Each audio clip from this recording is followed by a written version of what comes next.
اعوذ باللہ من الشیطان الرجیم بسم اللہ الرحمن الرحیم ما كان محمد أبا أحد من رجالكم ولكن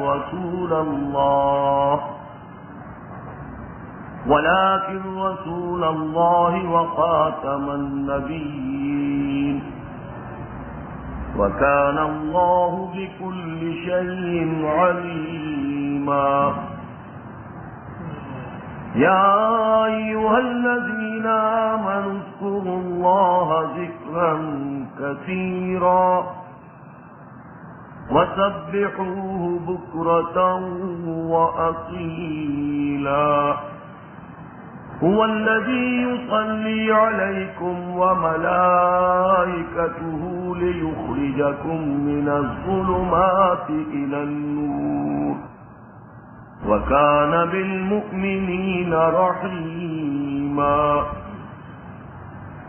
تحيتهم يوم يلقونه سلام وأعد لهم أجرا كريما يا أيها النبي إنا أرسلناك شاهدا ومبشرا ونذيرا وداعيا إلى الله بإذنه وسراجا منيرا وبشر المؤمنين بأن لهم من الله فضلا كبيرا ولا تطع الكافرين والمنافقين ودع أذاهم وتوكل على الله وكفى بالله وكيلا صدق الله العظيم.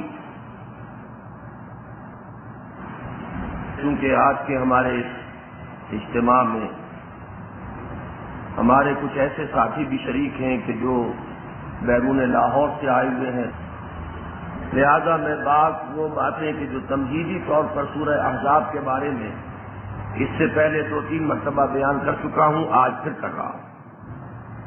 قرآن مجید کی سورتوں کے 7 گروپوں کا ذکر میں نے بار بار کیا ہے، یعنی مکی اور مدنی صورتیں ملا کر ایک گروپ، پھر مکیات و مدنیات، پھر مکی اور مدنی.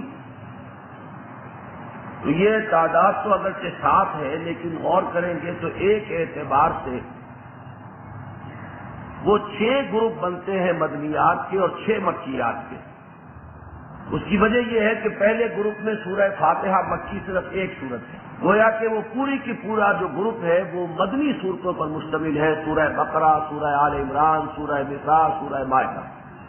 ویسے تو تکمیل ہو گئی کہ مکی صورت بھی سورہ فاتحہ شامل ہے، لیکن اگر اس کے حجم کو دیکھا جائے تو وہ اس کے اعتبار سے بالکل نیگلیجیبل ہے، گویا کہ پورا کا پورا گروپ جو ہے مدنی صورتوں کا. اس کی بالکل کانورس پوزیشن آپ کو نظر آئے گی آخری گروپ میں. آخری 2 پارے تبارک الذی سے جو مکیات شروع ہوئی ہیں تو سارا ہی گروپ تقریباً مکی صورتوں پر مشتمل ہے.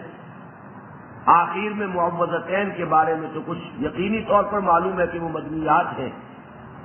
اس کے علاوہ سورۃ الکوثر کے بارے میں، سورۃ النصر کے بارے میں کچھ اختلافی سی بات ہے، ورنہ یہ کہ یہ تقریباً پورا گروپ جو ہے یہ مکیات پر مشتمل ہے. تو گویا کہ ویسے اگر دیکھا جائے تو 6 بنے گے.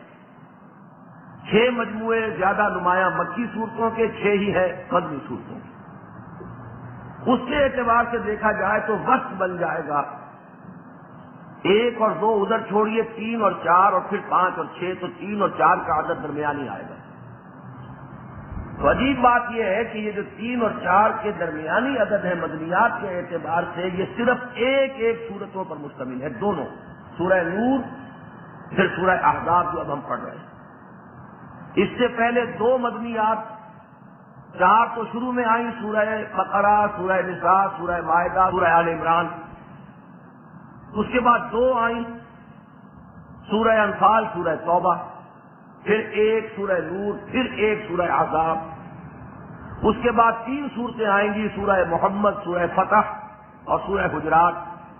پھر 10 صورتوں کا آئے گا گلدستہ سب سے بڑا، سورہ حدید سے سورہ تحریم تک. تو بالکل درمیان میں یہ 2 گروپ جو ہیں ان میں ایک ایک مدنی صورت ہے. اور یہاں سوال یہ پیدا ہوتا ہے کہ اگر یہ اصول صحیح ہے کہ قرآن مجید کی صورتوں کے مابین بھی جوڑے جوڑے ہونے کی نسبت ہے، تو غور کرنے سے معلوم ہوتا ہے کہ ان دونوں صورتوں کے مابین وہ نسبت اور تعلق موجود ہے.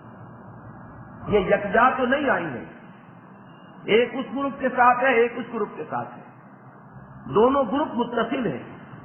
اور ان دونوں صورتوں پر جب آپ غور کریں گے تو جو نسبت زوجیت ہے اس کو جان لیجئے کہ نسبت زوجیت کیسے کسے.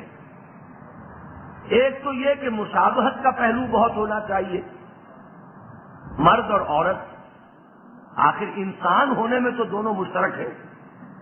نوع ایک ہو، جن سے مختلف ہو، یہ زوجیت ہے.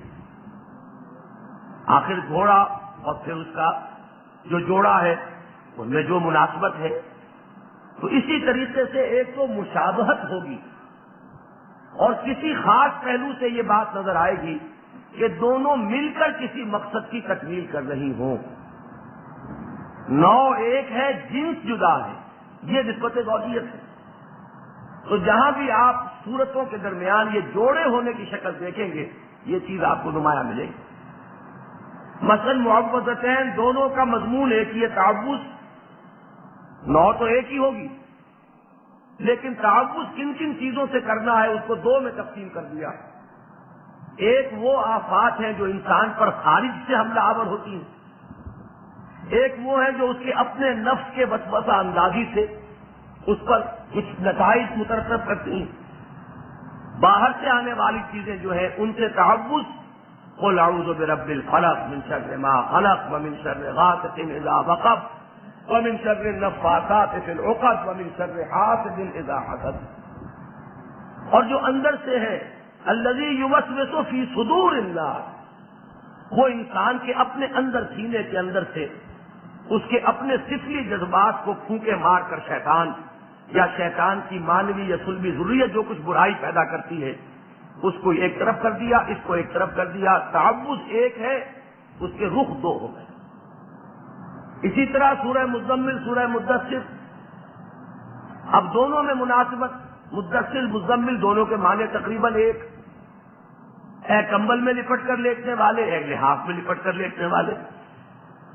دونوں میں فوراً قم، کھڑے ہو جاؤ، کمر بستہ ہو جاؤ.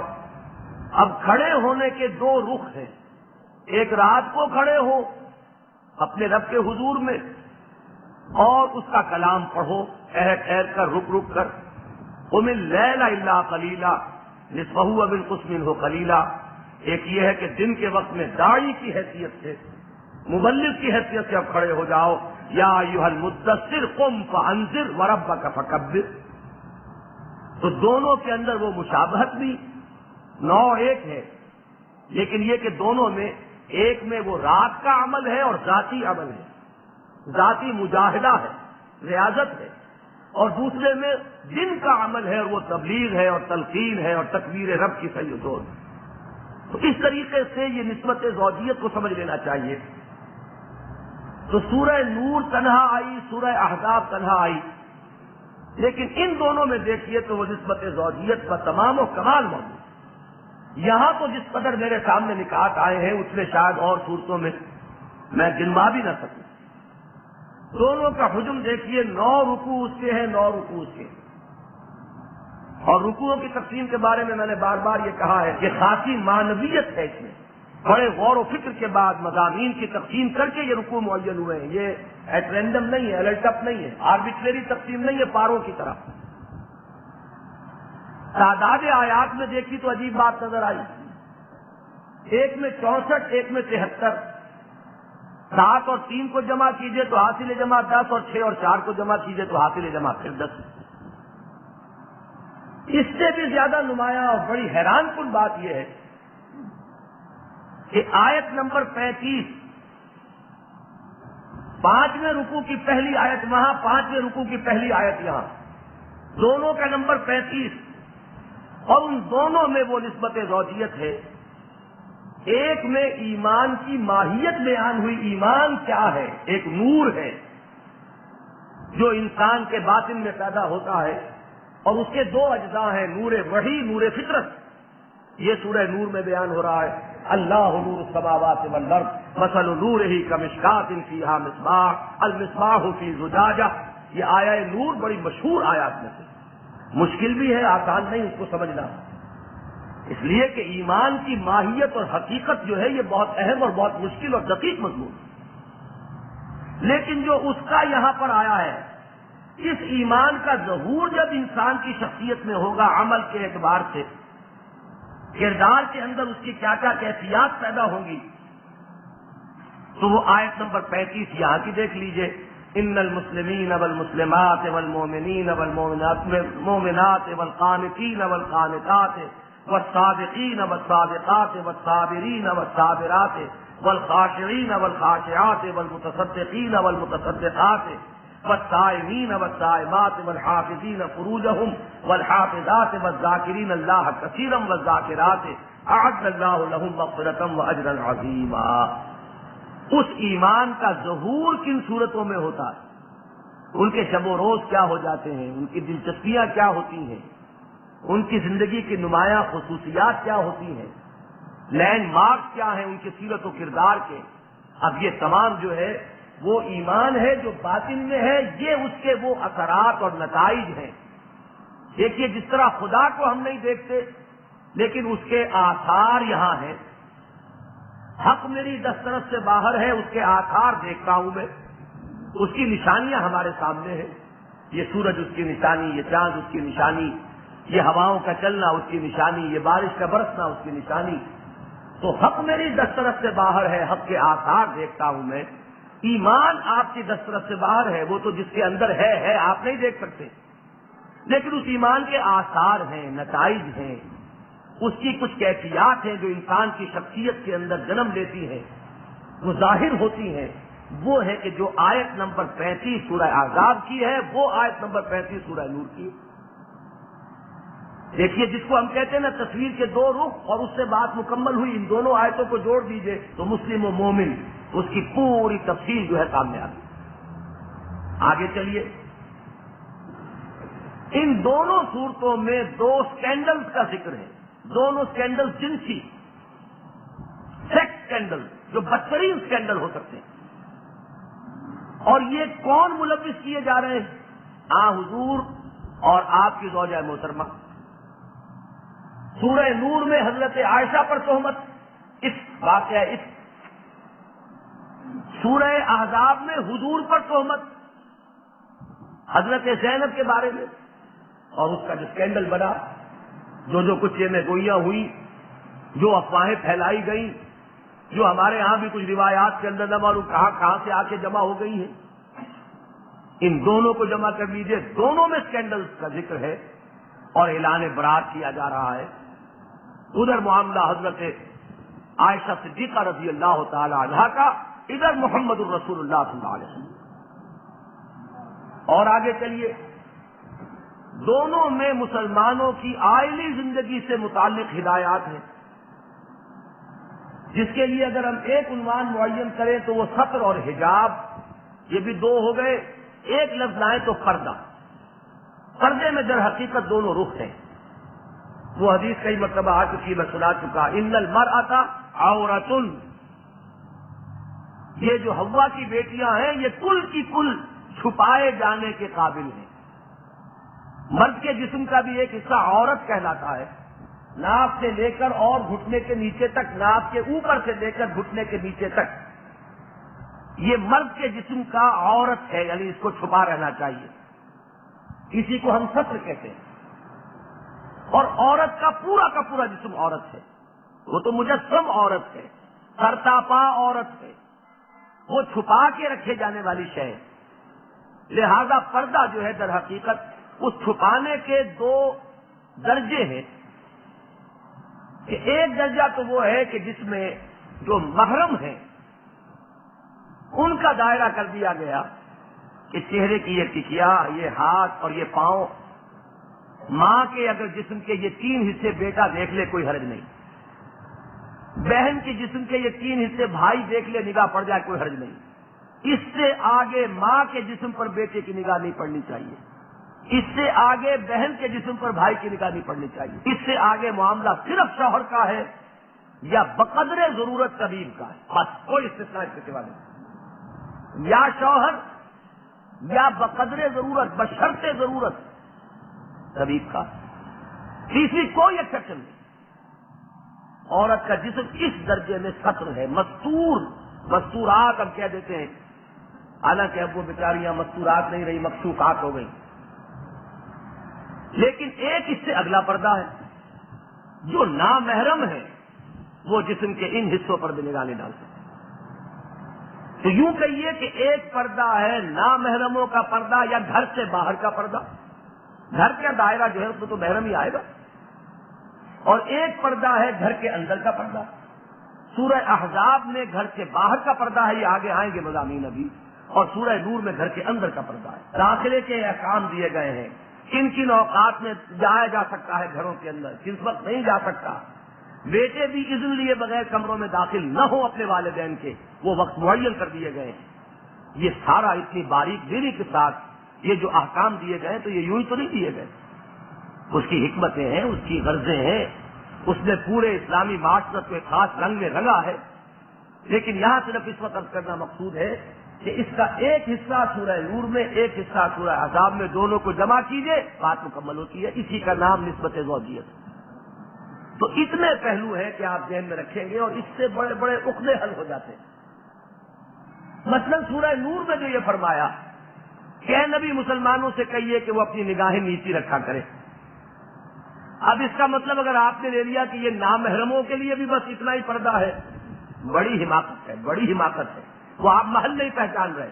یہ گھر کے اندر کی بات ہے کہ بھائی بھی اپنے بہنوں کے جسموں کو بے محابہ جسے کہتے ہیں وہ نہ دیکھیں، وہاں جو ہے وہاں بھی نگاہ نیچی رہنی چاہیے، اس لیے کہ کتنا ہی آپ نے لباس پہنا ہو، عورت کا جسم عورت کا جسم ہے۔ ہمارے ہاں دوپٹے کا معاملہ ہے، پھر سینے کے اوپر بکل مارنے کا حکم دیا گیا وہاں، اس لیے کہ وہ گھر کا پردہ ہے، تو سینے پر بکل مارا ہوا ہو۔ اور یہاں آئے گا یدنین علیہن من جلابیبہن، وہ اپنی بڑی چادروں کو اپنے آگے لٹکا لیا کریں، یہ گھر سے باہر کا پردہ ہے۔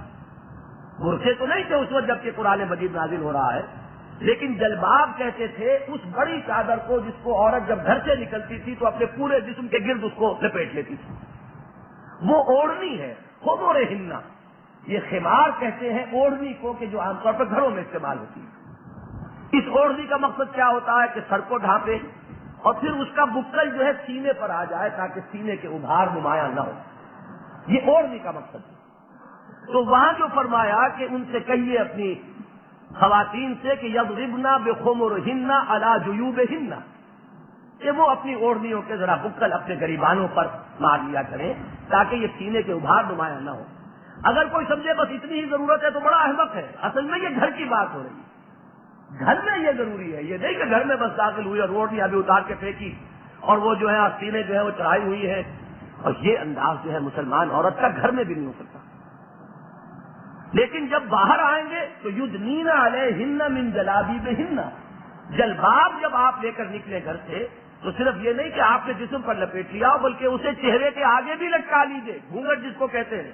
جب پرانے زمانے میں عورتیں لے کر چلتی تھی تو انہوں نے ساری طرف سے پکڑا اور کوئی ایک آنکھ جو ہے وہ نکل آئی تھوڑی سی کہ راستہ دیکھ سکے، باقی چہرہ پورا ڈھکا ہوا ہے۔ اور اب بھی سب سے زیادہ میں نے اس چیز کو مکمل صورت میں ایرانی عورتوں میں دیکھا حج کے موقع پر، سب سے زیادہ مکمل صورت میں معلوم ہوتا ہے، وہ عجیب پریکٹس ہے ان کی، وہ ایک ہاتھ سے اپنی چادر کو ایسے سنبھالتی ہے کہ سوائے ایک آنکھ سے آپ کو کچھ نظر نہیں آتا، اور دوسرا ہاتھ ان کا پھر بھی خالی ہوتا ہے جس سے کہ وہ کوئی چیز اٹھا کر لے جا رہی ہے تو لے کے جا رہی ہے۔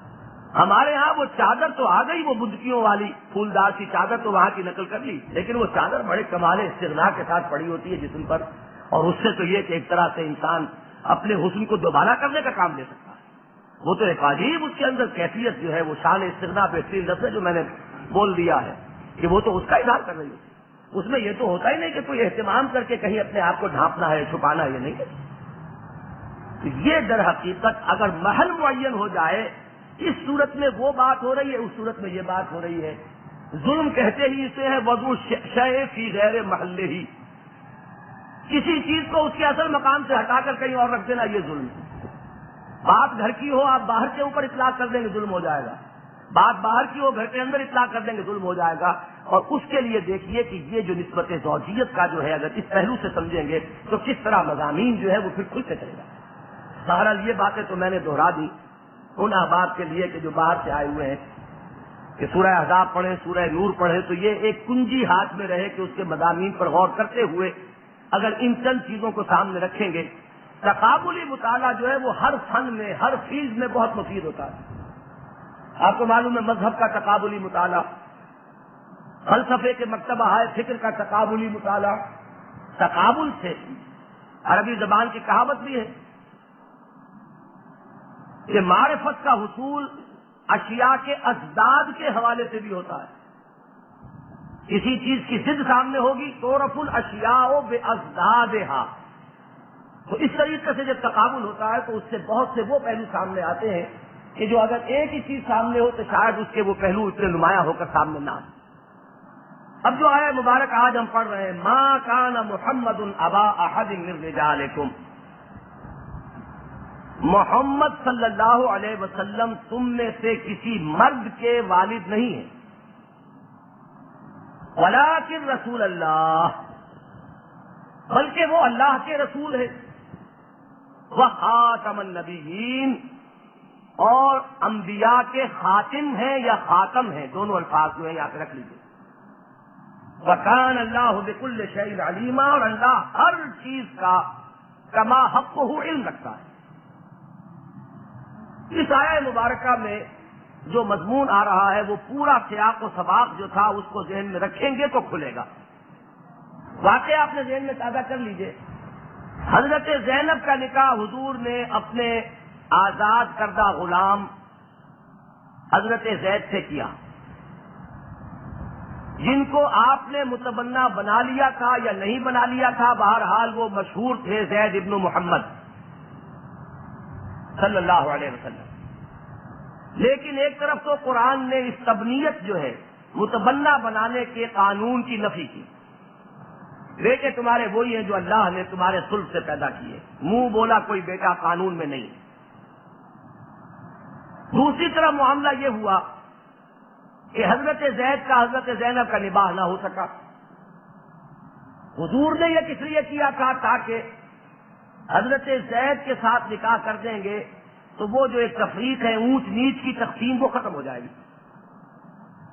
لیکن اللہ کی کچھ اور مرضی تھی، اللہ کی کوئی اور حکمت تھی. زوجین کے مابین جس طریقے سے نباہ ہونا چاہیے نہیں ہو سکا. حضرت زید نے ارادہ طلاق کا کیا، حضور بار بار روکتے رہے، لیکن بالآخر حضرت زید کو محسوس ہو رہا تھا کہ گھریلو زندگی جس نہج پر ہونی چاہیے نہیں ہے، انہوں نے طلاق دے دی. اب حضرت زینب کی دلجوئی چونکہ پھوپھی داد بہن تھیں، قریش کے ایک اونچے خاندان سے تھیں، تو حضور کو بھی یہ محسوس ہوا کہ ان کی دلجوئی کی ایک صورت ہے کہ خود نکاح کریں. اور سب سے بڑھ کر یہ کہ اللہ نے فیصلہ کر دیا، وہ ہم پچھلے درس میں پڑھ چکے ہیں، زوجناکہا، ہم نے اسے آپ کی زوجیت میں دے دیا. حکم خدا بندی اب کیا کریں. لیکن دوسری طرف آپ کی طبیعت جھجکتی تھی کہ دنیا کیا کہے گی، طوفان کھڑا ہو جائے گا کہ اپنے بیٹے کی بیوی جو ہے جورو اس سے شادی کر لی. اس لیے کہ وہ منہ بولے بیٹے کا جو بھی تقدس چلا آ رہا تھا عرب معاشرے میں، وہ صرف ایک مرتبہ کے کہنے سے بات ختم نہیں ہوتی. اور اس میں بھی حکمت خداوندی یہی تھی کہ جب تک کہ اس رسم کو آپ نہیں توڑیں گے اس کے جو اثرات ہیں وہ ختم نہیں ہوں گے. اس میں آپ کا عمل جو ہے وہی در حقیقت فیصلہ کن ہوگا. یہ واقعہ اور اس کا جو اس کے متعلقات تھے وہ اس سورہ مبارکہ میں جس قدر اہمیت کے حامل ہیں اس کا اندازہ اس سے کیجئے کہ شروع ہی ہوا تھا تو پس منظر میں یہی بات تھی کہ جس کی وجہ سے وہاں فرمایا گیا یا ایھا النبی اتق اللہ ولا تطع الکافرین والمنافقین. پہلی آیت، اے نبی اللہ کا تقوی اختیار کیجئے اور کافروں اور منافقوں کی پرواہ نہ کیجئے. ان اللہ کان علیما حکیما، اللہ جو بات کرتا ہے وہ اپنے کمال علم اور کمال حکمت کی بنیاد پر کرتا ہے. واتبع ما یوحی الیک من ربک، اور اتباع کیجئے اس کا جو آپ کے رب کی طرف سے آپ پر وحی ہو رہا ہے. ان اللہ کان بما تعملون خبیرا، اور جو کچھ کے تم سب کرتے ہو وہ اللہ کے علم میں، اللہ باخبر ہے. یعنی یہ کہ آپ کے دل میں کیا ہے اور کیا نہیں اللہ جانتا ہے. دنیا کیا کہے گی کیا نہیں کہے گی اس سے آپ کو بے پرواہ ہونا چاہیے. آپ کا فرض منصبی یہ ہے کہ جو حکم دیا گیا اس کو بجا لائیے. اب اس کو دیکھیے اس کے پس منظر میں زوجنا کہا، ہم تو دے چکے حکم، شادی آپ کو کرنی ہے. یہ بات بھی کہ حضور کے اتنے اصرار کے باوجود حضرت زید نے طلاق دے دی، یہ بھی در حقیقت وہ اذن خدابندی اور حکم خدابندی ہے کہ طلاق آپ چاہیں لیکن ہوگا وہی جو اللہ چاہے گا. آپ کے چاہنے سے معاملہ نہیں چلے گا، وہ تو ہمارا فیصلہ ہے، اس پر معاملہ طے ہوگا. لیس لک من الامر من شیء، آپ کے ہاتھ میں اختیار نہیں ہے. وہ جو بڑی پیاری بات کہی حافظ عبد الرحمن المدنی نے کہ امر میں سے کچھ نہیں دیا گیا، اللہ کی مشیت کلیتاً اسی کی، وہ جو چاہتا کرتا ہے، اس نے کسی کو شریک نہیں کیا. آپ کے سامنے کچھ اور مسئلات ہیں، اللہ کے سامنے کوئی اور مسئلات ہیں، تو فیصلہ تو اللہ کا چلے گا. یہ ہے وہ انداز. وتوکل علی اللہ، اللہ پر توکل کیجئے.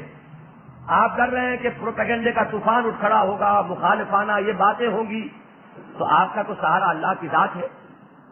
آپ کسی بھی پروپیگنڈے کے طوفان سے ہراساں نہ ہو، خوفزدہ نہ ہو. تو یہ جو ہے کفا باللہ وکیلا، یہ 3 آیات ذہن میں رکھیے. تو پوری اصل میں یہ سورہ مبارکہ جو ہے اس میں آپ دیکھیں گے کہ تانا بانا اسی واقعے کا. اب اس میں پوری تفصیل جو تھی وہ تو پچھلے درس میں آ گئی، اس کا میں اعادہ نہیں کروں گا اب اس وقت. اب جو بات بیان کی جا رہی ہے وہ یہ ہے کہ پہلی بات تو یہ کہی کہ اے لوگوں، تم اگر یہ کہو کہ محمد نے اپنے بیٹے کی بیوی سے شادی رچا لی صلی اللہ علیہ وسلم، تو محمد کا تو کوئی بیٹا ہی نہیں، تمہارے مردوں میں سے وہ کسی کے باپ ہے ہی نہیں.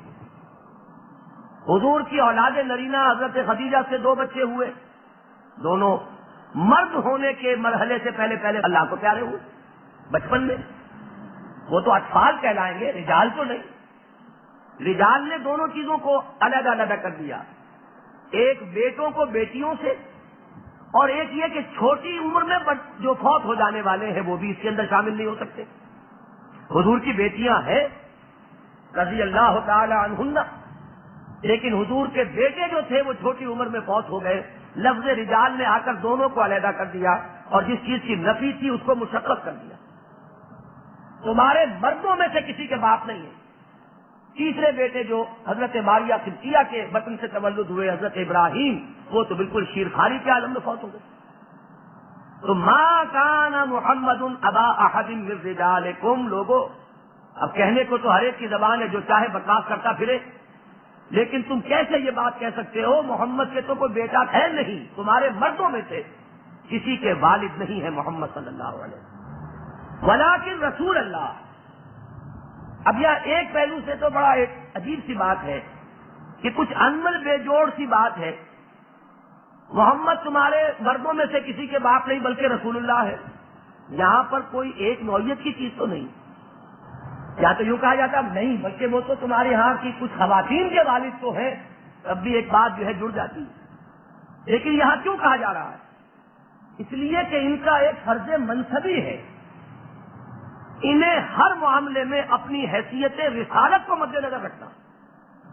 جو تعلقات ہوں بھی، ان تعلقات میں سے بھی سب سے بالا تر جو نسبت ہے وہ اس کی ہے کہ آپ ہیں اللہ کے رسول. یہ وہی مضمون ہے جو سورہ حجرات میں آتا ہے، وَاعْلَمُوا أَنَّ فِيكُمْ رَسُولَ اللَّهِ. ان کی جو اصل حیثیت ہے اس کو پہچانو، یہ اللہ کے رسول ہیں، یہ اس کے پیغام بر ہیں. اللہ کے احکام کو پہنچانا اور اللہ کے احکام پر عمل کر کے دکھانا، یہ فرائض رسالت کی ادائیگی کی فرائض ہے. اگر صرف لفظاً پہنچا دیں، یہی مضمون آگے آ رہا ہے. اے نبی، ہم نے آپ کو بھیجا ہے شاہد بنا کر، مبشر بنا کر، نذیر بنا کر. یہ شہادت کیا ہے؟ جو کہیے اس کی گواہی اپنے عمل سے بھی پیش کی. شہادت قولی بھی ہوتی ہے، شہادت عملی بھی ہوتی ہے. آپ یہ کہیں کہ اللہ ایک ہے تو خود بھی اس پر کاربند ہو کر دکھائیے. ان الذین قالوا ربنا اللہ ثم استقاموا. آپ یہ فرمائیں کہ اللہ ہی توکل کے قابل ہے تو ثبوت پہنچائیے اپنے معاملات سے کہ واقعتاً آپ کا توکل صرف اللہ کی ذات پر. آپ اگر یہ کہتے ہیں کہ اس طرح کی عبادت فرض کی گئی ہے تو اس عبادت کو کر کے دکھائیے. جو چیز بھی لازم ہے، جو چیز فرض ہے، جو چیز واجب ہے، اس کو پہلے اپنی زندگی کے اندر اس کا نمونہ پیش کیجیے. تو شہادت قولی، شہادت عملی، اس کا بہم پہنچانا اور حجت قائم کر دینا، یہ رسول کا فرض منصبی ہے. یہ تو اللہ کے رسول ہے. گویا کہ شریعت خداوندی کی ابلاغ، اس کی تبلیغ، اس کو پہنچا دینا، اس پر عمل کر کے دکھا دینا، تاکہ کہیں کوئی ابہام نہ رہے، کوئی اشکال باقی نہ رہے، کوئی جھجک باقی نہ رہے. یہ فریضہ رسالت کے وہ بنیادی لوازمات ہیں کہ ان کو اگر کہیں محمد الرسول اللہ صلی اللہ علیہ وسلم پورا نہ کریں تو در حقیقت یہ پھر فریضہ رسالت کی کوتاہی شمار ہو جائے گی بالفرض اگر ایسا ہو، جس کا ایسا ہونے کا امکان کوئی نہیں. تیسری چیز فرمائی وہ خاتم النبیین، پھر یہ کہ نبیوں کے ختم کرنے والے ہیں. اب یہ خاتم اور خاتم اس کو بعض لوگوں نے اچھالا ہے. خاتم اس میں فاعل ہوگا ختم کرنے والا، اور اسی سے لفظ خاتم بنا ہے کسی چیز کو ختم کر کے اس پر مہر لگا دی جائے. تو معنی و مراد کے اعتبار سے کوئی سوچے بھر کا فرق نہیں ہے. ختام کسی چیز کا بس مہر کر دینا یہ ختام ہے. تو ختم کرنے والا جب آپ اس کو کہیں گے تو دونوں الفاظ کے مفہوم پر یہ جو مراد ہے یہاں بھی ہو جائے. نبیین کے یہ ختم کرنے والے ہیں، کیا معنی ہوئے؟ کہ شریعت خداوندی کی تکمیل ان پر ہو رہی ہے. اب کوئی اور نبی تو آنے والا نہیں. اگر کوئی معاملہ ایسا ہوتا کہ کوئی اور نبی آنے والے ہوتے تو چلیے کسی برائی کی آخری ریڈیکیشن جو ہے وہ ابھی ان پر چھوڑ دی جاتی. ہم اپنے نبی کو اتنے بڑے ابتلا میں نہ ڈالتے، اتنا بڑا امتحان کہ محمد کی سیرت کا دامن جو ہے اس کو داغدار کر دیا گیا صلی اللہ علیہ وسلم. ہم اپنے نبی کو اتنے بڑے امتحان میں نہ ڈالتے.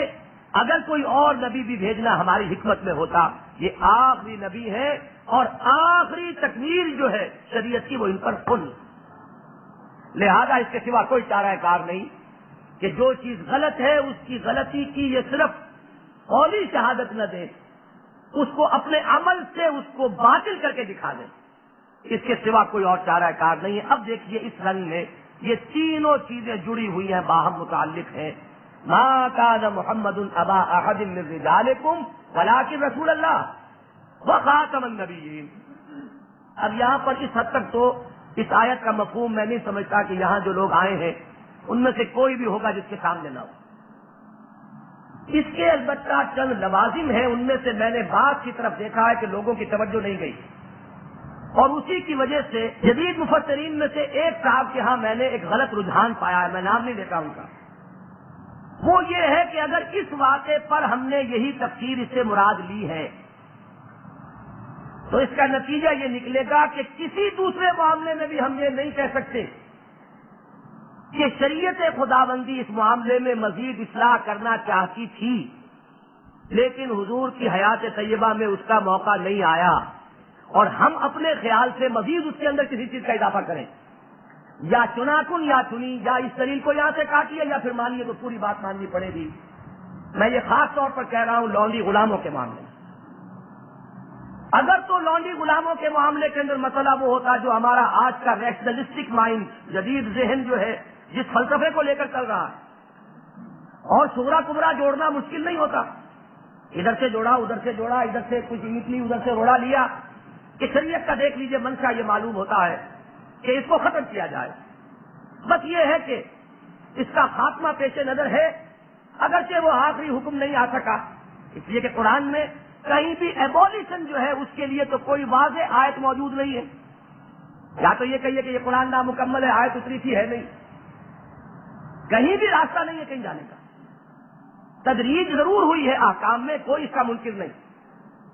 شراب کے بارے میں آپ کو معلوم ہے 3 درجے ہیں. یہ بھی فرمایا گیا کہ شراب کے اندر فائدہ بھی ہے لیکن اس کا مضرت کا پہلو زیادہ ہے. رخ معین کر دیا، حرام تو نہیں کیا تھا. پھر یہ درجہ بھی آ گیا کہ شراب کے نشے میں ہو تو نماز کے قریب مت پھٹکو. بات اور واضح ہو گئی، حرمت تو نہیں ہوئی. آخری بات سورہ مائدہ میں آ گئی، رجس من عمل الشیطان فاجتنبوہ. بات مکمل ہو گئی، آخری آیت آ گئی۔ سود کا سورہ آل عمران میں غزوہ احد کے بعد فرمایا لا تاکلوا الربا اضعافا مضاعفا، سود در سود یہ مت کھاؤ۔ بنیادی طور پر سود کی ابھی حرمت کلی اور قطعی نہیں آئی، سن 9 میں حکم آ گیا قطعاً حرام ہے۔ اب اگر کوئی اعادہ کرے گا فاذروا بحرب من اللہ ورسول، تو تیار ہو جاؤ، اللہ اس کے رسول کی طرف سے اعلان جنگ ہے۔ تو اگر ایسی بات ہوتی تو قرآن مجید میں کوئی آیت آتی، جبکہ قرآن نے ابتدا میں اس کو ایک باقاعدہ انسٹیٹیوشن کی حیثیت سے تسلیم کیا، ہمارے منتخب نصاب میں شامل ہے۔ سورہ مومنون کے آغاز میں بھی، سورہ معارج کے درمیان میں بھی والذین هم لفروجهم حافظون الا علی ازواجهم او ما ملکت ایمانهم فانهم غیر ملومین، دو باقاعدہ معین ہیں، ازواج اور ما ملکت ایمانهم، دو معین چیزیں موجود، انسٹیٹیوشن کو تسلیم کر رہا ہے قرآن۔ اب یہ کہہ سکتے ہیں صاحب یہ مکی صورتیں ہیں، ٹھیک ہے، تو مدنی صورتوں میں ہمیں کہیں آیت دکھا دیجئے کہ آج کے بعد سے یہ حرام ہے۔ خطبہ حجۃ الوداع میں حضور نے کہا حرام، سود حرام، اور پہلا سود جو میں باطل کرتا ہوں وہ میرے چچا عباس کا سود ہے۔ کیا محمد یہ نہیں کہہ سکتے صلی اللہ علیہ وسلم فائنل ایبولیشن آف سلیوری، ختم، اور سب سے پہلے میں فلاں کو اور فلاں کو اور فلاں کو آزاد کر رہا ہوں، بنی عبد المطلب کے خاندان میں کوئی نہیں رہے گا بلا، بات تو نہیں ہے۔ لہذا اللہ سے بڑھ کر حکمت کے مدعی نہ بنے، اور ختم نبوت کی مہر آپ توڑیں گے اگر اس فلسفے کو لے کر چلیں۔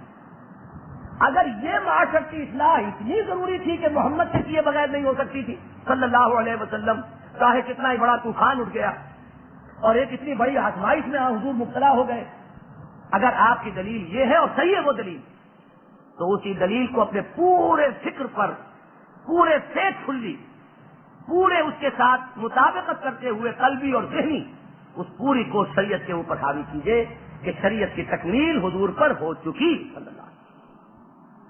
یہ تو ہو سکتا ہے جیسے کہ متع کے بارے میں ہوا ہے کہ حضور کا حکم ہو چکا تھا، ابھی شائع نہیں ہوا، سب کو معلوم نہیں ہوا، لیکن یہ ممکن نہیں تھا کہ یہ جو معاملہ ہے اس کا، اب متع کا معاملہ ویسے بھی یہ ہے کہ وہ قرآن مجید میں ویسے زیر بحث آیا ہی نہیں، وہ اس کے مباحث میں سے کوئی مبحث ہے ہی نہیں، لہذا اس کا معاملہ مستثنی ہو گیا، وہ صرف حدیث کے اندر ذکر ہے اس کا، اور وہ حدیث پورے طور پر ابھی شائع نہیں ہوئی تھی، اس لیے مغالتے رہے۔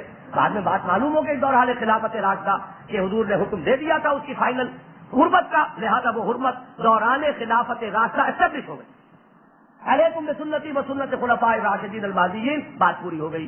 لیکن یہ کہ اس معاملے کے اندر زمانے کے تقاضے اور زمانے کے رجحانات اور زمانے کے چلن، اگر یہ ٹنوں وزن اس میں ہے تو مسلمان وہی ہوگا جو لاکھوں ٹن وزن سمجھے اس میں کہ محمد الرسول اللہ صلی اللہ علیہ وسلم پر جو کلام الہی اترا ہے اس میں اس کی فائنل ایبولیشن نہیں آئی، گویا کہ کوئی امکان باقی رکھا ہے اللہ نے، ہو سکتا ہے کہ پھر کہیں ایسے حالات ہو جائیں، یہ نہیں ہے کہ وہ کوئی واجب ہے ضرور ہے، نہیں، جہاں کہیں ایسی صورت ہو کہ اس سے آپ بچ سکیں تو واقعی شریعت چاہتی ہے کہ بچیں، یہ بھی ہے، لیکن اس کی حرمت قطعی، اس کی ایبولیشن کا اگر کوئی عقیدہ رکھتا ہے بغیر اس کے کہ قرآن میں اس کے لیے کوئی واضح آیت ہو اور محمد الرسول اللہ صلی اللہ علیہ وسلم کا واضح فرمان ہو، وہ اس پوری دلیل کو کاٹ دیتا ہے اپنے اس طرز عمل سے، پھر اسے یہاں بھی اس دلیل پر کھڑے ہونے کا منطقی طور پر کوئی حق نہیں۔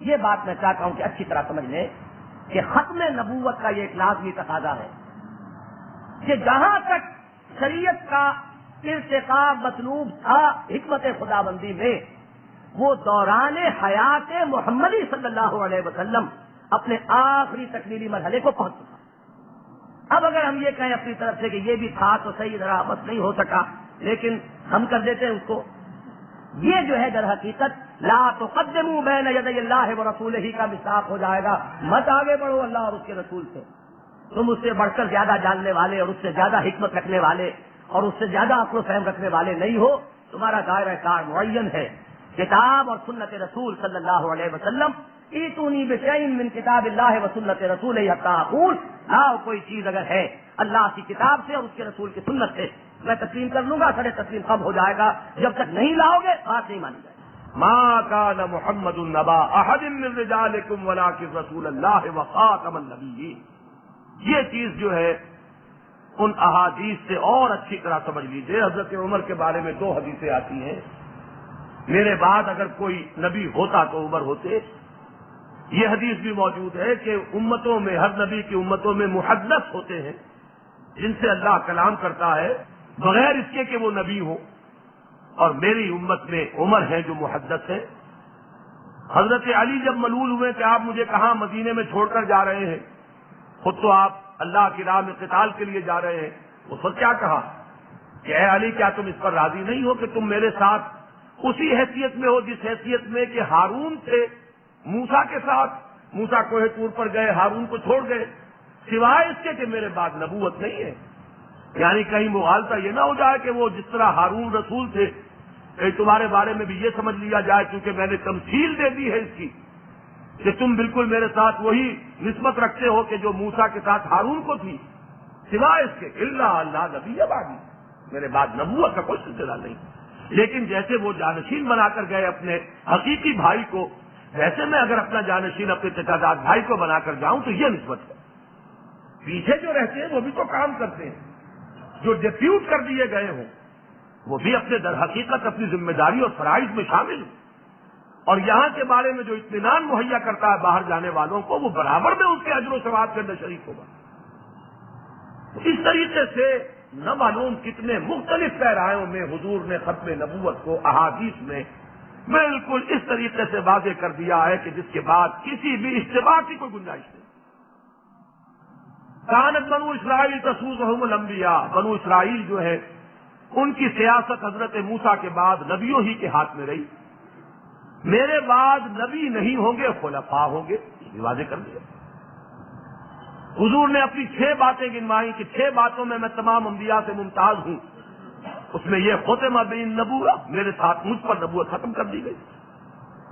یہ بھی ہے مجھے جوامع الکلم دیے گئے، میرے لیے پوری زمین کو مسجد بنا دیا گیا، میرے لیے مال غنیمت جو ہے وہ حلال کیا گیا. مختلف جو چیزیں ہیں کہ جو صرف آپ کے لیے، ان میں سے ایک یہ بھی ہے کہ نبوت مجھ پر ختم کر دی. یہ بھی فرمایا کہ میں آخری رسول اور آخری نبی اور تم آخری امت ہو، یہ بھی فرما دیا. انتم آخر الامم، تو کتنا کون سے بھی ممکن ہو سکتے ہیں پیرا. یہ بھی فرما دیا میرے بعد 30 دجال آئیں گے، جھوٹے نبی آئیں گے جو یہ زوم رکھتے ہوں گے کہ میں وہ نبی، حالانکہ میرے بعد کوئی نبوت نہیں. یہ حدیث میں ترمذی میں موجود ہے کہ ان النبوۃ والرسالۃ قد انقطعت، نبوت اور رسالت دونوں ختم ہو چکے ہیں. وہ بہاء اللہ کے توڑ بھی محمد رسول اللہ کر کے گئے صلی اللہ علیہ وسلم کہ کہیں کسی کے دل میں یہی چٹکلا آ جائے، فلا نبی بعدی ولا رسول، میرے بعد نہ کوئی نبی ہے نہ رسول. تو جو مضمرات تھے، اندر چھپے ہوئے نکات تھے، ان کو بھی کھول کر گئے ہیں نبی اکرم صلی اللہ علیہ وسلم. تو اس کو اچھی طرح سمجھ لیجئے کہ اس میں تو کسی شک و شبے کی گنجائش ہی نہیں. درس قرآن سے متعلق جو بات تھی وہ یہ کہ اس سلسلہ کلام میں یہ کس طرح بات آئی ہے اس کو اچھی طرح سمجھ لینا چاہیے. اور اس کا جو ایک پہلو میرے نزدیک عام طور پر سامنے نہیں آیا کہ اس دلیل کو یہاں اگر آپ نے اس شد و مد کے ساتھ مانا ہے تو پھر اس کو جنرلائز کر کے پورے نظام شریعت میں ایک بنیادی اصول کی حیثیت سے ماننا پڑے گا. کہیں ذرا سا رکھنا اگر آپ نے کھول دیا کسی وقتی سے تاثرات سے مرعوب ہو کر تو اس کا نتیجہ یہ ہوگا کہ رکھنا جو ہے وہ تو جب ہو جائے گا تو اس میں سے صرف آپ کی پسندیدہ چیزیں ہی نہیں نکلے گی. ہو سکتا ہے وہ چیزیں بھی نکل جائیں کہ جن کا نکلنا آپ کو پسند نہ ہو، لیکن رکھنا کھولنے کا ذمہ دار جو ہوگا وہی ذمہ دار قرار پائے گا ان ساری چیزوں کے نکلنے. وَكَانَ اللَّهُ بِكُلِّ شَيْءٍ عَلِيمًا، اور جان لو کہ اللہ تعالی ہر چیز کا کما حقہ علم رکھتا ہے. یہ سارا کچھ الگ نہیں ہوا ہے جو ہوا ہے، یہ جو کچھ ہوا ہے علم اور حکمت کی بنیاد پر ہوا ہے. اپنے نبی کو اتنی بڑی آزمائش میں اللہ نے ڈالا ہے تو کسی سبب سے ڈالا ہے. اتنا بڑا فتنہ جو اٹھ کھڑا ہوا ہے اس کے اندر بھی کچھ خیر اور حکمت ہے. آپ دیکھیں گے یہی سورہ نور میں بھی آیا کہ یہ جو کچھ ہوا تم یہ نہ سمجھو کہ یہ تمہارے حق میں مضر ہے، اس میں بھی ایک خیر ہے. یہ بات نہ ہوتی تو شریعت خداوندی کے بہت سے احکام کا نزول نہ ہوتا. قذف کی حد جو ہے وہ اسی واقعہ افق پر نازل ہو رہی ہے. اور یہ جو کمزوریاں نمایاں ہو جاتی ہیں کسی معاشرے کے اندر، اس کے لیے بھی در حقیقت ایسے ہی واقعات ذریعہ بنتے ہیں کہ جس سے آپ اندازہ کر سکیں کہ رینک اینڈ فائل جو ہے اس کے اندر کہاں کہاں پانی بھر رہا ہے، کہاں کہاں کوئی کمزوری ہے، تاکہ ان رخنوں کو بند کرنے کی کوشش کی جائے. تو بظاہر ایک چیز تمہیں شر محسوس ہوتی ہے، عسیٰ ان تکرہوا شیئا وہو خیر لکم وعسیٰ ان تحبوا شیئا وہو شر لکم واللہ یعلم وانتم لا تعلمون، اللہ جانتا ہے تم نہیں جانتے۔ لہذا کامل تفویض، ہر کے بعد آباد، سر تسلیم خم ہے جو مزاج یار میں آئے۔ اب دیکھیے اسی میں پھر وہ 3 آیتیں ذرا پڑھیے۔ یا ایھا النبی اتق اللہ ولا تطع الکافرین والمنافقین، اللہ کا تقوی اختیار کیجئے، کافروں اور منافقوں کی پرواہ نہ کیجئے، ان کی باتوں کی طرف دھیان نہ دیجئے، کہنے دیجئے جو کہتے ہیں، بکواس کرنے دیجئے جو کرتے ہیں، اٹھانے دیجئے فتنے جو اٹھاتے ہیں، کرنے دیجئے ان کو اسکینڈل تصنیف کرنے دیجئے جو کرتے ہیں۔ ان اللہ کان علیما حکیما، اللہ کے علم اور حکمت سے باہر نہیں ہے۔ وَاتَّبِعْ مَا یوحیٰ الیک من ربک، اور اتباع کیجئے اس کا جو آپ کے رب کی جانب سے آپ پر وحی کیا جا رہا ہے۔ ان اللہ کان بما تعملون خبیرا وتوکل علی اللہ، آپ کا توکل کل کا کل جو ہے اسباب و وسائل سے ہٹ کر ذات باری تعالیٰ پر ہو جانا چاہیے۔ وَکَفَىٰ بِاللَّهِ وَکِیلًا، اور اللہ کافی ہے کارساز ہونے کے اعتبار سے، کوئی اور ساتھی نہ ہو، کافی ہے اگر ایک خدا میرے لیے، مجھے اور کسی شے کی کیا غم ہے، اگر ساری خدائی ہو مخالف، کافی ہے اگر ایک خدا میرے لیے۔ اب دیکھیے رسالت اور نبوت، اس میں ایک مرسل ہے ایک مرسل ہے، ایک بھیجنے والا ہے ایک وہ ہے جو بھیجا گیا۔ تو یہاں پہلے تو ذکر ہو رہا ہے بھیجنے والے کا، یا ایھا الذین آمنوا اذکروا اللہ ذکرا کثیرا وسبحوہ بکرۃ واصیلا۔ اہل ایمان، چونکہ سارا معاملہ تو ہے توکل ہے تو اللہ کی ذات پر، تقوی ہے تو اس کا مطلوب ہے، کارساز اس کے سوا کسی کو نہ سمجھو، خوف اس کے سوا کسی کا اپنے دل میں مت آنے دو، تو اس کے لیے کیا چیز لازم ہے؟ ذکر کثیر، تعلق مع اللہ کے لیے ذکر کثیر، اذکروا اللہ ذکرا کثیرا۔ یہ جو فرمایا گیا کہ اصبر وما صبرک الا باللہ، اے نبی صبر کیجئے اور آپ کا صبر تو اللہ ہی کے سہارے قائم ہے۔ تو اللہ کے سہارے کا کیا مطلب ہے؟ اللہ کو یاد رکھو گے، جیسا کہ ایک حدیث میں آتا ہے، وہ آپ پڑھ چکے ہیں 40 نبوی میں، حضور نے جو کلمات تلقین فرمائے تھے حضرت عبداللہ ابن عباس کو کہ اے میرے بچے اعلمک بکلمات، میں تجھے چند باتیں تلقین کر رہا ہوں پلے باندھ لے۔ احفظ اللہ تجدہ امامک، تو اللہ کو یاد رکھ، اپنے سامنے موجود پائے گا اسے۔ اللہ تعالیٰ تو کہیں دور ہے ہی نہیں، وہ تو ہر آن موجود، ہوا معکم اینما کنتم۔ یہ غفلت تو تم پر جاری ہوتی ہے، محجوب تم ہو جاتے ہو، اللہ محجوب نہیں ہے، غیب میں تم ہو، اللہ غیب میں نہیں ہے۔ اسی لیے تو کشف المحجوب نام رکھا ہے شیخ علی حجویری رحمۃ اللہ علیہ نے اپنی کتاب کا۔ ہم آئے ہوئے ہیں اوٹ میں، پردے میں ہم ہیں، توجہ ہماری نہیں، ہم تو مائل بکرم ہے، کوئی سائل ہی نہیں، راہ دکھلائے کسی رہرب منزل ہی نہیں۔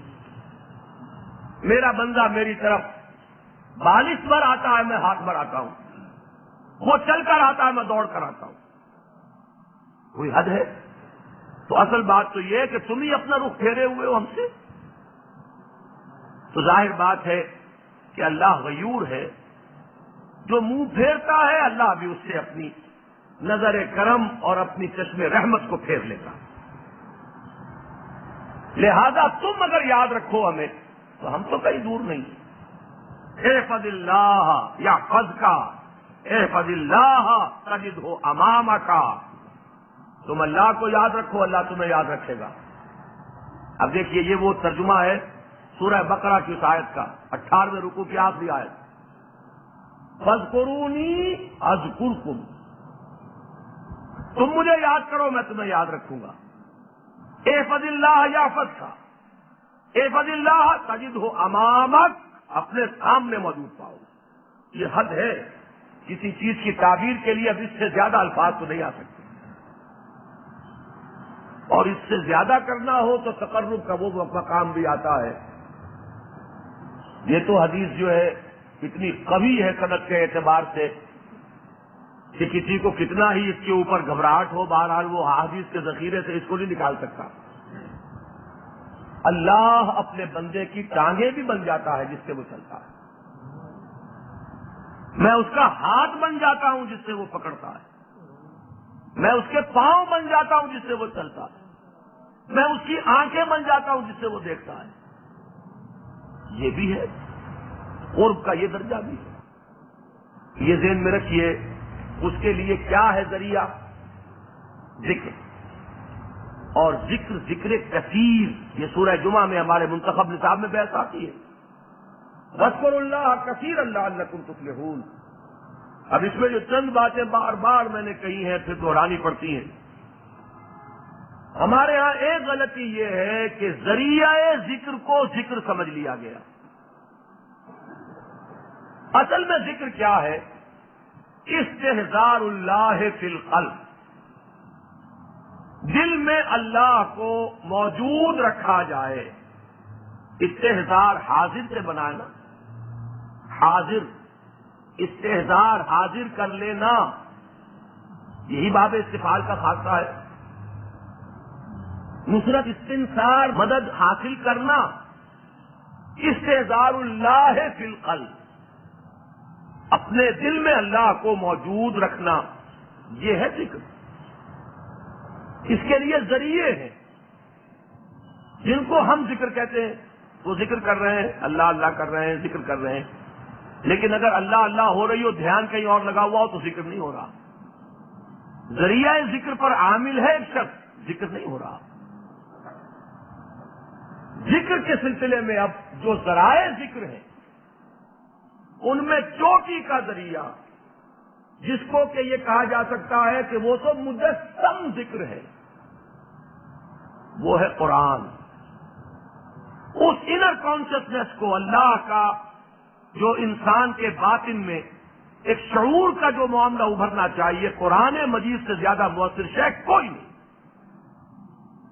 یہ اس درجے کے اس کا نام ہی الذکر ہے۔ انا نحن نزلنا الذکر وَإِنَّا لَهُ لَحَافِظُونَ۔ الذکر قرآن مجید، اس کے بعد جامع ترین ذکر، اس لیے کہ اس میں قول اور عمل دونوں آ جاتے ہیں، وہ نماز ہے۔ اقم الصلاۃ لذکری، اب یہ دیکھیے لے ذکری، مخصوص ذکر ہے، اللہ دل میں آئے، نماز اس کے لیے ذریعہ ہے۔ اور اگر نماز کی 17 رکعتیں عشاء کی پڑھ گئے اور اللہ نہیں دل میں آیا تو مقصود حاصل نہیں ہوا، فرض ادا ہو گیا، اس کا ثواب ملے گا، اس لیے کہ آپ نے محنت کی، آپ نے اپنا کام چھوڑا۔ یہ آخر یہ ساری چیزیں اللہ تعالیٰ ان میں سے کسی کو ضائع کرنے والا نہیں۔ لا اضیع عمل عامل منکم من ذکر او انثی، کسی عمل کو ضائع نہیں کروں گا۔ آخر کوئی اس نے احساس فرض ہے جس کے تحت وہ آیا ہے، کھڑا رہا ہے، اس نے مشقت جھیلی ہے، لہذا اجر و ثواب سے خالی نہیں، لیکن اصل مقصود جو ہے وہ حاصل نہیں ہوگا۔ شوق تیرا اگر نہ ہو میری نماز کا امام، میرا سجود بھی حجاب، میرا قیام بھی حجاب۔ اگر استحضار ہی نہیں، قلب غافل، قلب لاہن، اللہ کو قلب غافل سے کوئی چیز قبول نہیں ہے۔ قلب غافل سے کیا چیز قبول ہوگی؟ اصل تو یہ ہے کہ ذرا میری طرف متوجہ تو ہو۔ یہ میری طرف کھڑا بھی ہو گیا منہ کر کے اور کسی اور ہی طرف متوجہ ہو، اندر ذہن میں کوئی اور ہی چکی چلا رکھی ہے، تو میری طرف متوجہ تو ہوئے ہی نہیں۔ روئے دل را جانب دلدار کن، اگر دل کا یہ آئینہ جو ہے اس دلدار کی طرف ہو تب تو ہے اس کے اندر کہ وہ ذکر کی کیفیت ہے، وہ مواجہہ ہے۔ انی وجہت وجہی للذی فطر السماوات والارض حنیفا وما انا من المشرکین، ورنہ یہ ہے کہ بہرحال فرض ادا ہو گیا، وہ بھی بہت بڑی شے۔ تو ذکر میں پھر دوسرے نمبر پر جیسا کہ میں نے عرض کیا، طریقے ذکر میں، ذریعہ ذکر میں نماز۔ تیسرے نمبر پر اس ترتیب کو کبھی نہ بھولیے۔ ہاں، کریٹیسائز کیجئے، کریٹیکل اسٹڈی کیجئے، بات صحیح ہے یا غلط ہے، آخر عقل انسان پر حجت تو یہی قائم کرتی ہے۔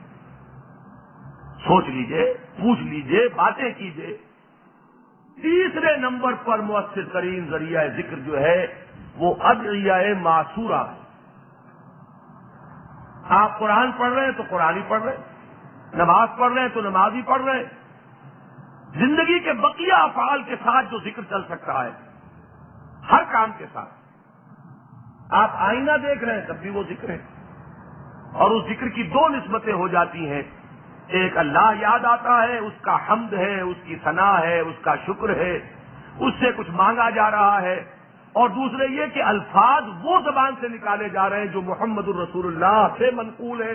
دو نسبتیں قائم ہو گئی، لا الہ الا اللہ والی نسبت بھی، محمد الرسول اللہ والی نسبت۔ اگر آپ اپنے جی سے دعا کریں گے پہلی نسبت تو حاصل ہو گئی، دوسری نہیں ہوئی، اس لیے کہ وہ الفاظ جو ہیں وہ آپ نے اپنے خود سوچے۔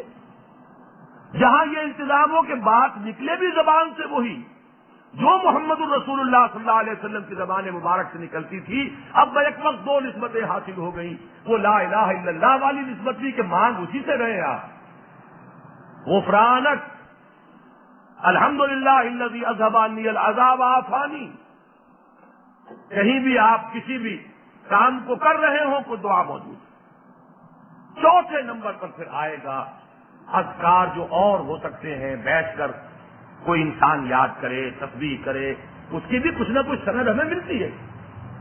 مثلا یہ کہ نماز کے بعد یہ 33 34 مرتبہ جو ہے حضور نے فرمایا، یہ تو کیا کہنے، دو اچھا بات ہے، حضور نے فرمایا ہے، لیکن یہ کہ اس طرح کا کوئی اور بھی ماہر طبیب روحانی آپ کے مرض کی خاص تشخیص کر کے اگر آپ کو کوئی چیز بتائے، آیات الہیہ میں سے تم اس کا مراقبہ کیا کرو، کسی میں توکل کی کمی محسوس ہو تو وہ آیت جس میں توکل کا زیادہ حوالہ ہے، کسی میں بخل محسوس ہو تو انفاق فی سبیل اللہ والی آیت بتائی جائے کہ بھائی ذرا اس کو پڑھتے رہا کرو اور اس کی طرف دھیان جماؤ، جس کو مولانا احمد علی رحمۃ اللہ علیہ کہا کرتے تھے اسے پکاؤ، یہ آیت جو ہے یہ تمہارے شعور کے اندر پیوست ہو جائے، وہ پھر ازالہ کرے گی، وہ دوا بنے گی تمہارے جو روحانی امراض ہیں، امراض شفاء لما فی الصدور کے لیے پھر وہ تیر بہدف چیز ہے۔ اس ترتیب کو ذہن میں رکھیے، وہ ہے ذکر کثیر، یا ایھا الذین آمنوا اذکروا اللہ ذکرا کثیرا وسبحوہ بکرۃ واصیلا، اور اس کی تسبیح کرو صبح بھی اور شام بھی۔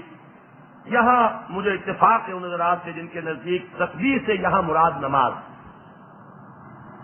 قرآن مجید میں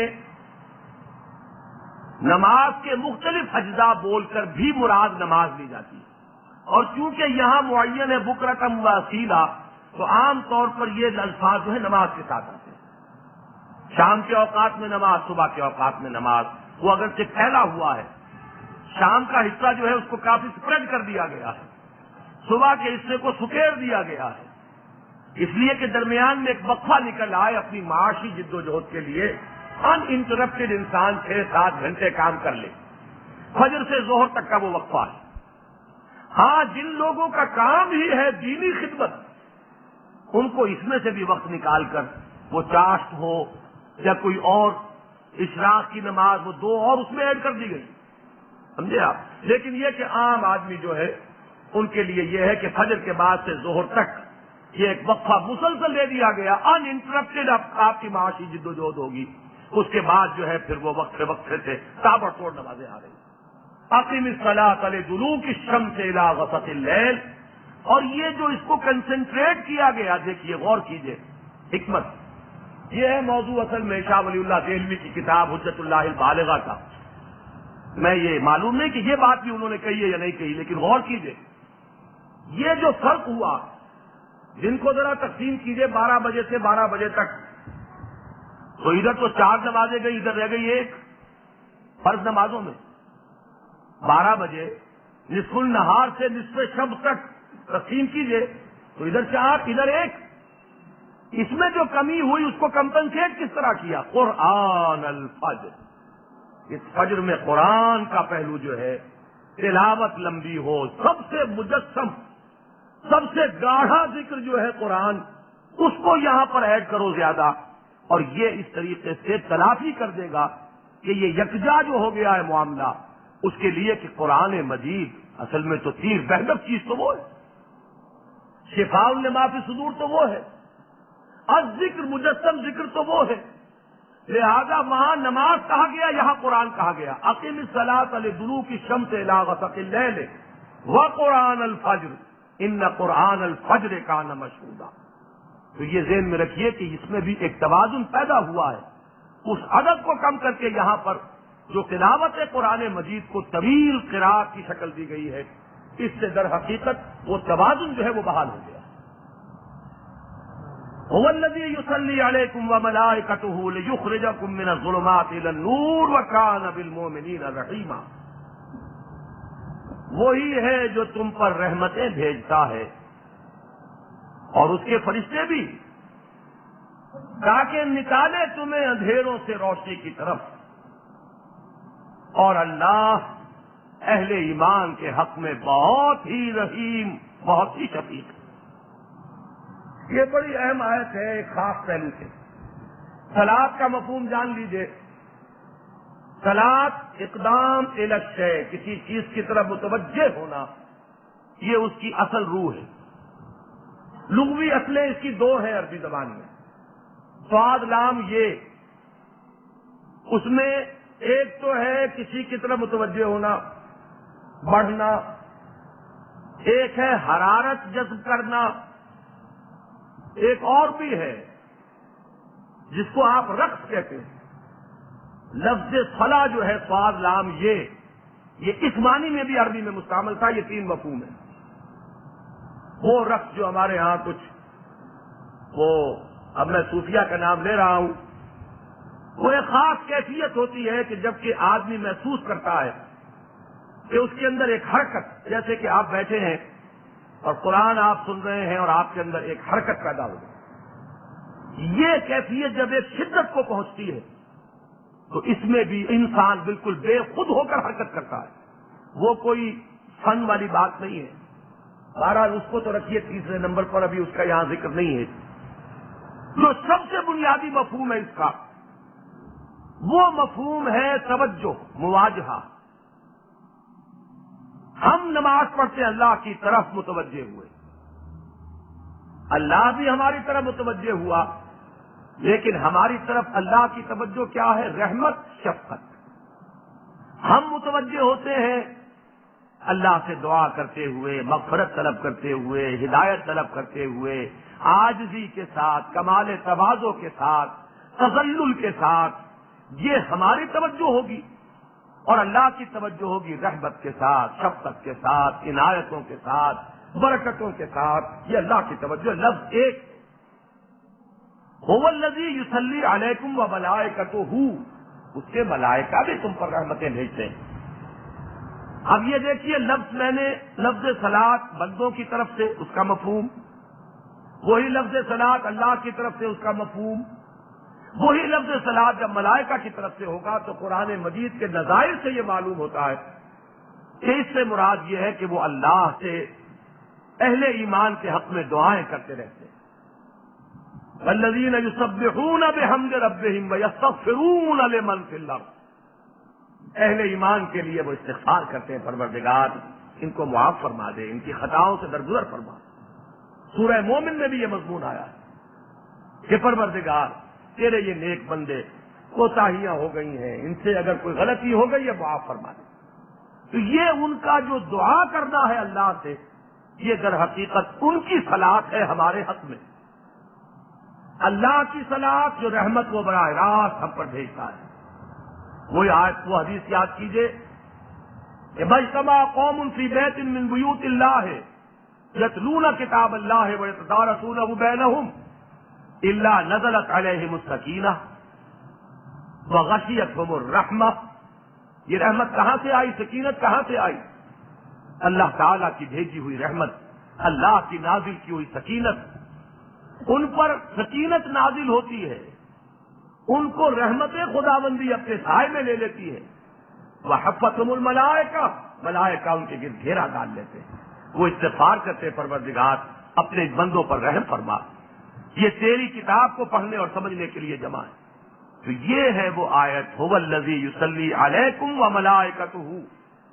اس کا نتیجہ کیا نکلے گا کہ تدریجاً گمراہیوں کے اندھیروں میں سے نکل کر نور، ایمان، یقین کی روشنی میں آتے چلے جاؤ۔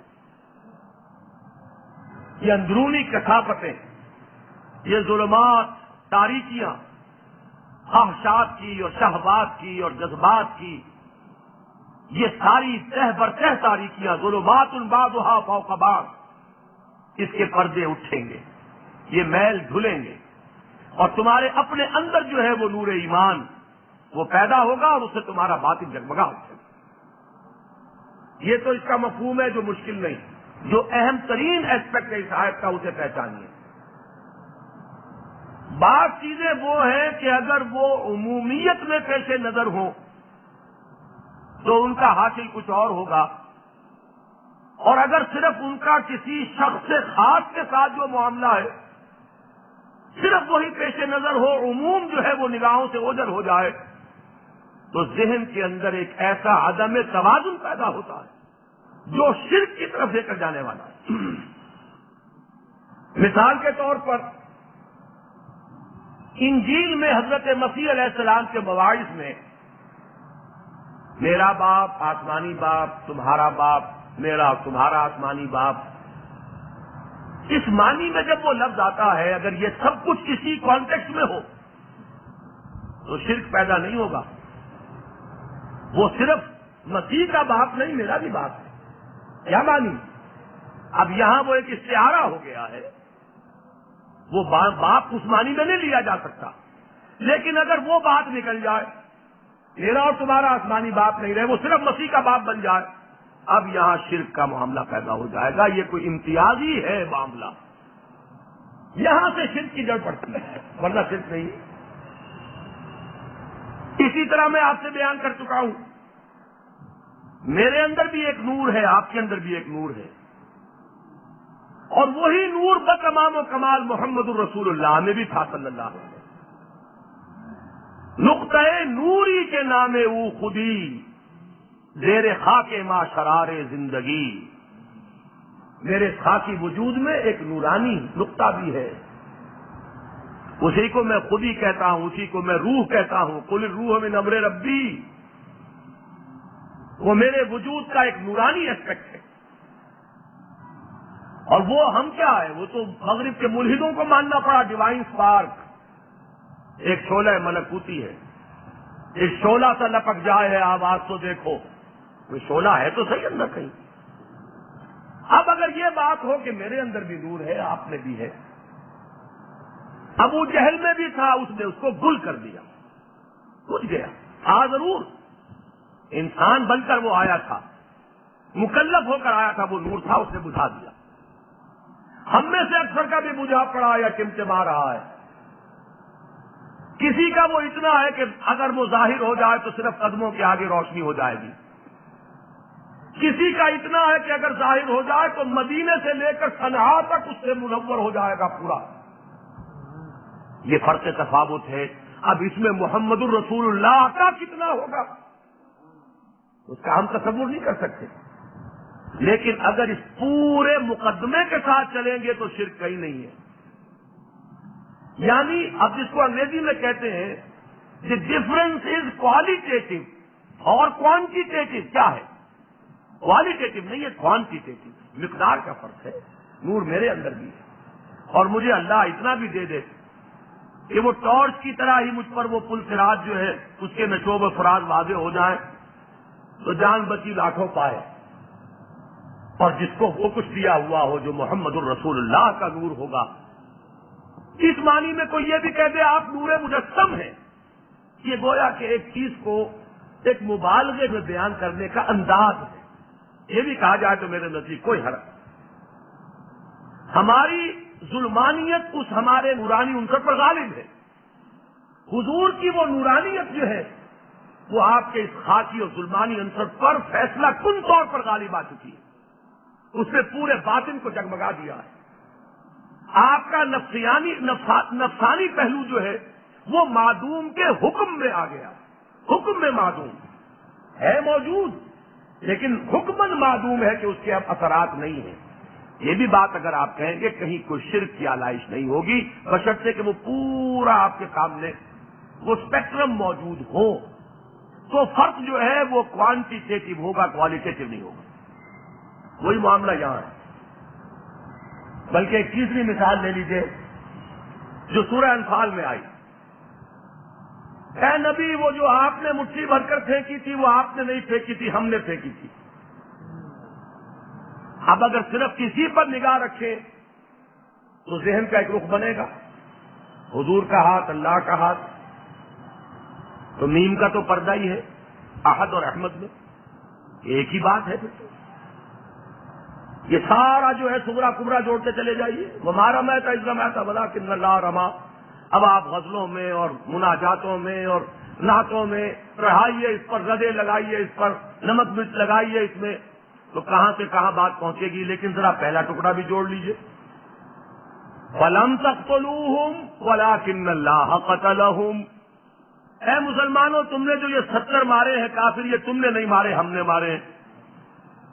وَمَا رَمَيْتَ إِذْ رَمَيْتَ وَلَكِنَّ اللَّهَ رَمَا، یہ ذکر بعد میں آ رہا ہے، پہلے آ رہا تمام اہل ایمان کا ذکر۔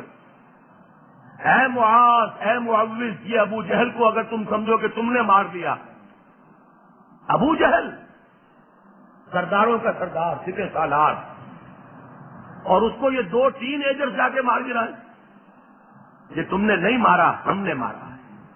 تو یا تو پھر یہاں بھی کیجئے کہ معاذ اور معوذ میں بھی اور اللہ میں بھی کوئی پردہ ہی ہے، بس پھر تو معاملہ ختم ہوا۔ اور اگر یہ بات وہاں نہیں تو یہاں کیسے؟ آیت ایک ہی ہے، فَلَمْ تَقْتُلُوهُمْ وَلَكِنَّ اللَّهَ قَتَلَهُمْ وَمَا رَمَيْتَ إِذْ رَمَيْتَ وَلَكِنَّ اللَّهَ رَمَا۔ اے مسلمانوں تم نے جو یہ 70 مارے تو تم نے نہیں مارے، ہم نے مارے۔ اور اے نبی آپ نے جو وہ مٹھی پھینکی تھی تو آپ نے نہیں پھینکی تھی، ہم نے پھینکی تھی۔ اب فرق جو ہے کوالیٹیٹو نہیں ہے، کوانٹیٹیو ہے۔ چوتھی مثال یہ ہے، اب جب آپ پڑھتے ہیں ان اللہ وملائکتہ یصلون علی النبی، اسی کو پڑھتے رہیے، اسی کو پڑھتے رہیے، اسی کو پڑھتے رہیے، تو وہ ایک امتیازی سی بات سامنے آئے گی، یہ کوئی خاص ہی معاملہ معلوم ہوتا ہے۔ اس آیت کو پڑھیے، یہ پہلے آئی ہے وہ بعد میں آئے گی۔ وہاں ایک ہی آیت میں وہ دونوں چیزیں تھیں، فَلَمْ تَقْتُلُوهُمْ وَلَكِنَّ اللَّهَ قَتَلَهُمْ وَمَا رَمَيْتَ إِذْ رَمَيْتَ وَلَكِنَّ اللَّهَ رَمَا۔ وہاں تو دو ایک ہی آیت میں ہے، اور اس میں سے بھی آپ میں سے اکثر کو دوسری بات معلوم ہے، پہلی تو معلوم ہی نہیں، اس لیے کہ اس کا تو ذکر ہی نہیں ہوتا نا۔ اگر اس کو بھی ذکر کر دیں تو واعظ کے واعظ میں رنگ کہاں سے پیدا ہوگا؟ پھر وہ پھر یا رسول اللہ کے نعرے کیسے لگیں گے، وہ کیف کیسے ہوگا، وجد کیسے پیدا ہوگا؟ ہو ہی نہیں سکتا۔ وہ تو بات ہی پھر ذرا اس کی تو نوعیت ہی بدل گئی۔ فَلَمْ تَقْتُلُوهُمْ وَلَكِنَّ اللَّهَ قَتَلَهُمْ وَمَا رَمَيْتَ إِذْ رَمَيْتَ وَلَكِنَّ اللَّهَ رَمَا۔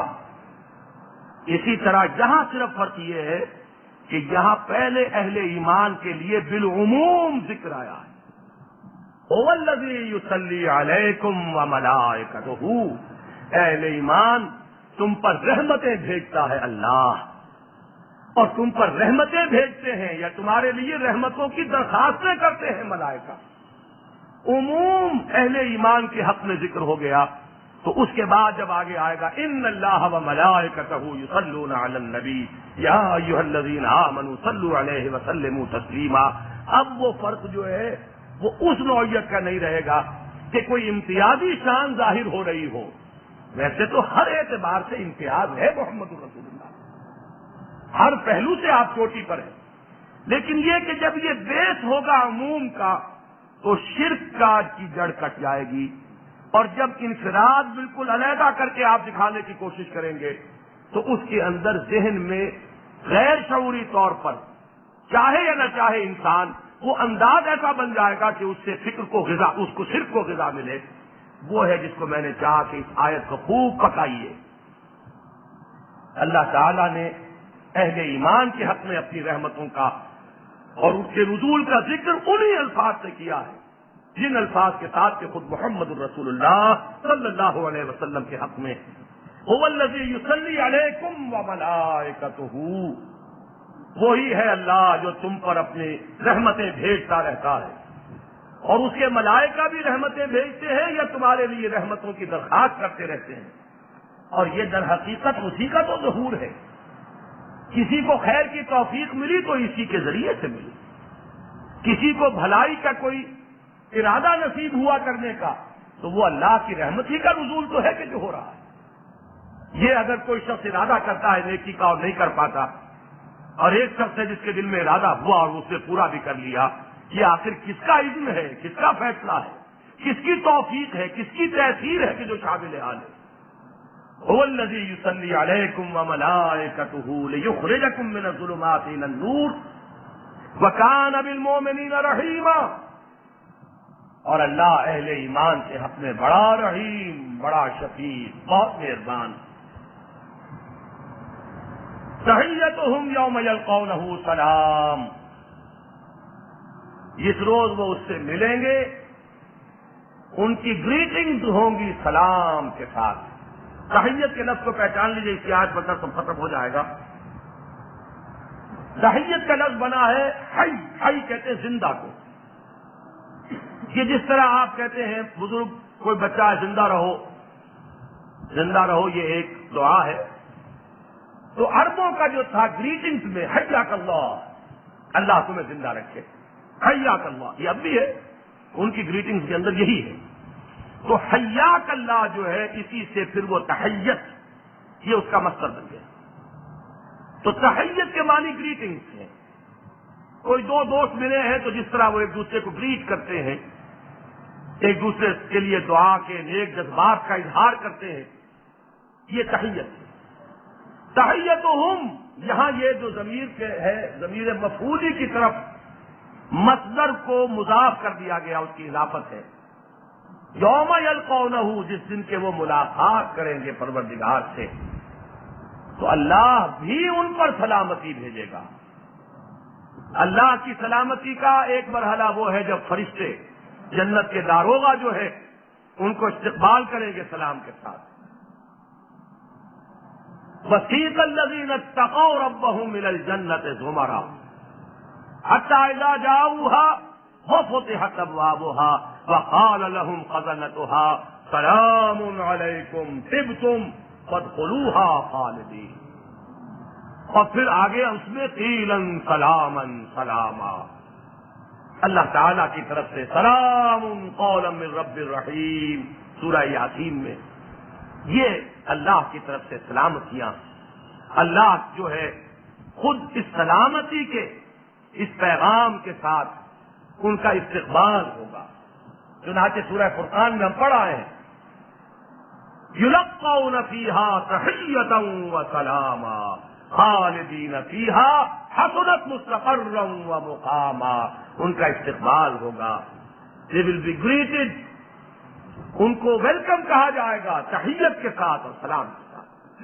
تحیتہم یوم یلقونہ سلام وأعد لهم اجرا کریما، اور اللہ تعالیٰ ان کے لیے بڑا ایک اجر کریم ہے کہ جو اس نے تیار کیا ہوا ہے۔ اعداد کہتے ہیں کسی چیز کو پہلے سے مہیا کر کے رکھنا۔ بارک اللہ لی ولکم فی القرآن العظیم ونفعنی وإیاکم بالآیات والذکر الحکیم۔